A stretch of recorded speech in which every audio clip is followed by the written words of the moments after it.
Hey everyone, it's Nurse Dani. Each week I respond to your questions with either a written or a video response, and here are answers to some of the questions you asked during the week. A lot of parents want to know what they can do to get their babies to take longer naps or to sleep better at night. And really what it comes down to is sleep training.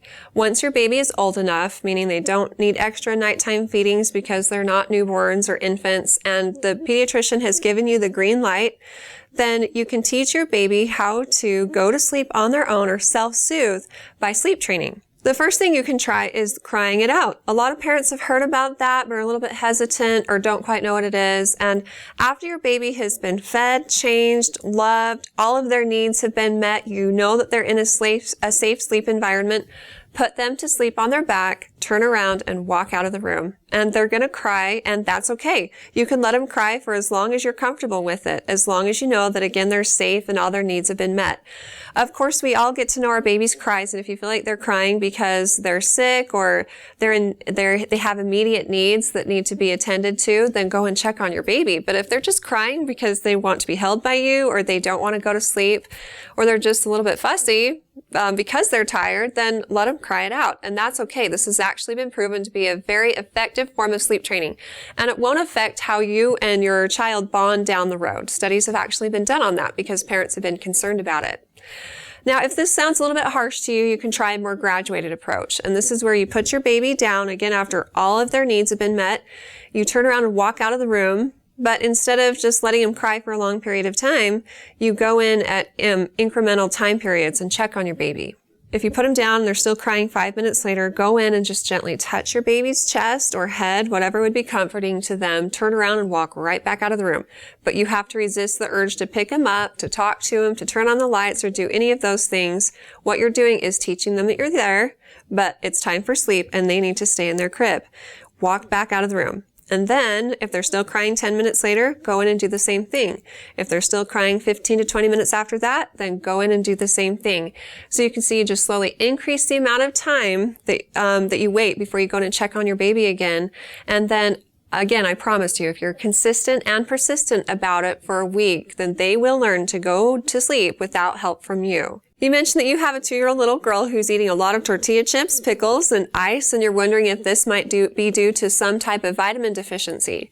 And there is a condition called pica, and it's where kids and adults alike have a craving for unusual things. It can be anything from paint chips, which obviously could be harmful, to dirt, to baking soda, to ice. And so that's a possibility. I do recommend talking with your pediatrician, and based on their knowledge of your daughter's overall health history and situation, they'll decide if further testing is warranted for that.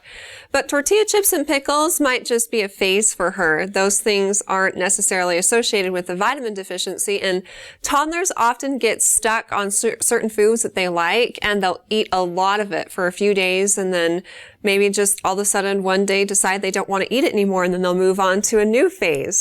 And toddlers get their nutrition in like days at a time. So you might notice that she eats a ton one day and not so much for the next couple of days, or maybe she tanks up at breakfast and then just wants to snack the rest of the day. The best thing you can do as a parent is just introduce healthy options at each meal, and she'll choose what she's going to eat and how much of it she's going to eat. And again, if you have more concerns about it, talk with your pediatrician. They'll also assess her weight gain over time and decide if she's gaining the appropriate amount of weight, and give you further advice if you have more questions about it. You mentioned that a few months ago your doctor put you on birth control pills, but now you want to have a baby, so you just stop taking them on your own, and you're wondering if your body's going to be regulated and if you're going to be able to get pregnant. And there are situations where doctors recommend birth control pills to regulate a woman's cycle so that she does have a greater chance of conceiving once she stops taking them. So for certain types of medical conditions, this can help. If you've gone into the doctor because you had irregular cycles, this might be the treatment the doctor prescribes. And it sounds counterintuitive to put you on something that would prevent you from getting pregnant, but actually it helps to regulate your body so that you're having regular cycles. And then once you stop taking the pill, you should start ovulating. And this gives you a predictable cycle, because in order to get pregnant, it's all about timing. You need to time intercourse with ovulation. And ovulation usually happens about mid-cycle or 12 to 16 days before your next period is going to start. So if you were taking the pill, chances are that you were having a cycle every 28 days, and that means that your fertile window is going to be on days 9 through 14, most likely.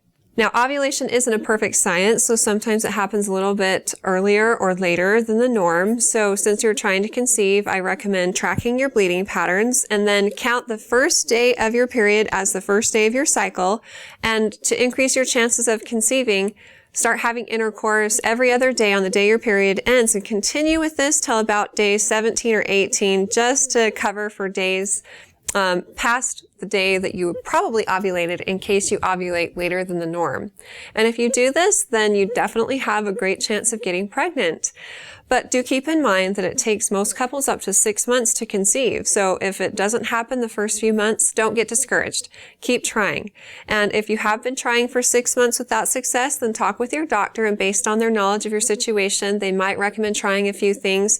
And for sure, I hope it doesn't get to this point, but if it does, if you've been trying for a year without success, then it's definitely time to talk with a doctor about infertility.